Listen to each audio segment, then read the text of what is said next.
Enbiya 30. Ey inkar edenler! Görmedilermi ki göyler ve yerler birbirini bitişik idi. Biz onları ayırdık ve canlı olan her şeyi sudan yarattık. İndi burada inkar edenler görmedilermi göyler ve yerler. Bu Big Bang'de evrenin yani kainatın yaradılışı bir partlamayla kainat yanılır. Zaten Big Bang'ı 1400 il əvvəl Kur'an işarə edib buna keçdi.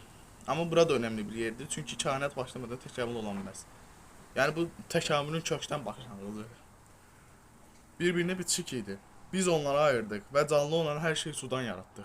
İndi Abiyogres teorisine göre canlılıq sudan yaranır. Birinci tek hüceyrəli, sonra çox hüceyrəli, sonra da fərqli canlılar. Bunun da təkamüllə nə əlaqəsi var? Canlı olan hər şeyi sudan yaratdıq. İndi canlılıq sudan olmayıb. Canlılıq sudan olanda da ilk canlı yaranan kimi, yəni ilk canlı tek hüceyrəli olan kimi təkamül zaten oradan başlayıb. Təkamül ilk canlılıq olandan bəri başlayıb. Yəni burada təkamülün ilk mərhələsindəyik. İndi ikinci ayətə keçək. Səcdə surəsi 7. O yarattığı her şeyi güzel etmiş ve insanı yaratmağa palçıqdan başlamıştır. İndi bəziləri deyəcək ki, Ənbiya